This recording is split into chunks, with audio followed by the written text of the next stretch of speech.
Now, a big fan of EV vehicles is what I am as far as zero carbon charge is concerned. The organisation is calling on the Finance Minister, Enoch Godongwana. Important man, important day tomorrow.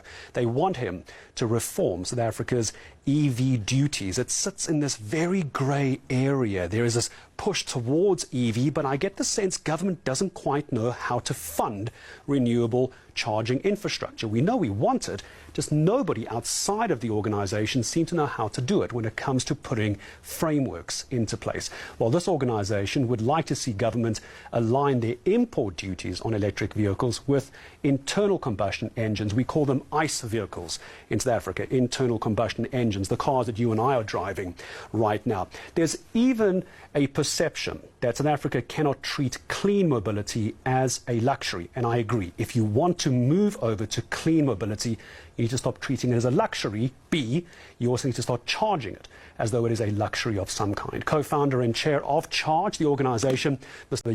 Joubert Roux, coming in to join us and talk about what is, I think, got to be an acceleration, Mr. Roux. Thank you for coming in and talking to us. There's got to be an acceleration from government on this, but they are just slow to get to the point, aren't they? Absolutely, and I think we're in danger of missing an incredible opportunity to gain energy independence, first of all, to decarbonise both commercial and light vehicles. And that's the localisation of energy in South Africa, and we're blessed with incredible renewable resources, solar resources, and we've proven now that it can be done. We've had a station up and running, it's a technical proof of concept for just more than a year. It functions to spec, it's absolutely doable. So there's an incredible opportunity for the country to save all the money that we currently spend on the import of petrol and diesel. I'm so glad you brought up the issue of savings, and I'm sure you've brought this up before.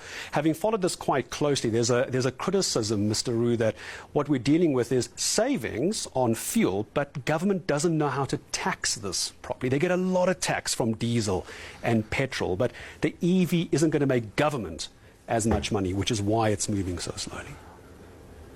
Well, you know, it's a cost-benefit analysis that the government needs to do. If we can save 500 billion rand on the import of fuel, that is a macro impact in the country, and it's a long-term impact. And if the government can facilitate that, and it's not a theoretical impact, it's a practical. The cars are here, the tech is here. It's absolutely doable. So it is a low-hanging fruit for the country. Ethiopia is leading the way. They've banned the import of both internal combustion vehicles and internal combustion trucks.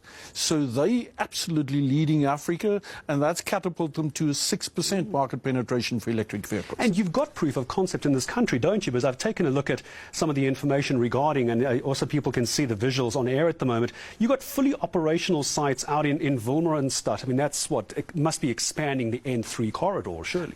Absolutely. It's halfway between here and Kimberley, so it unlocked that corridor.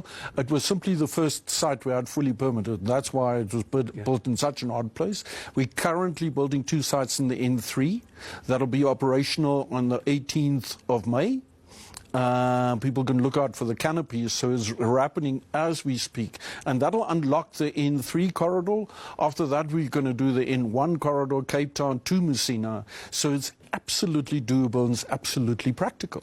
Let's go back a couple of years. I did a test drive, and the channel won't mind me saying it was in collaboration with Volvo when I was test driving a few of their EV vehicles. We did a long-term trip, and it took me nearly 7 hours to charge up my car. It wasn't my car, the car I had at the time. And that was one of the criticisms. You're saying now, and I've seen the technology you've got, it's no longer a stumbling block. It's no longer a barrier to entry for EV vehicles because of the kind of infrastructure you've got. Absolutely. You know, the tech is improving so quickly. The latest Huawei and BYD technologies for 1,000-volt internal architecture, where you'll literally be able to add 400 kilometers of range in 5 minutes. But what we believed, what was required, is to look at an EV driver's perspective. You know, people always talk about range anxiety, but range is normally determined by the size of your bladder and not the size of your battery.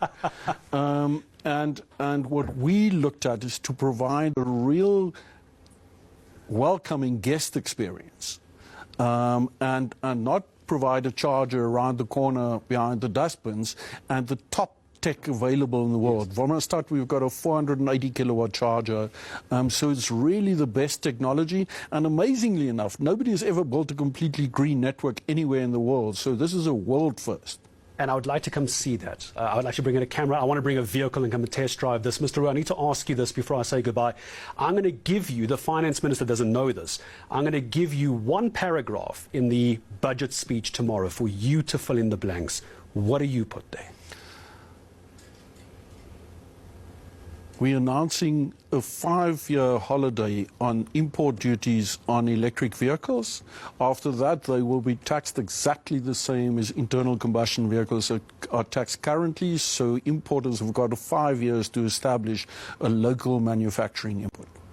Timelines are running, and they should be charging up as well, aren't they? Mr. Roux, thank you very much for coming in. He's going to be watching budget speech as closely as the rest of us tomorrow as well. But for today, he's joined us. I'm very grateful for his time. Co-founder and chair of Charge, Joubert Roux, joining us ahead of budget speech. EV is the way of the future. The question is government on board? Is government putting in the frameworks, both financial and infrastructure-wise, to make this work?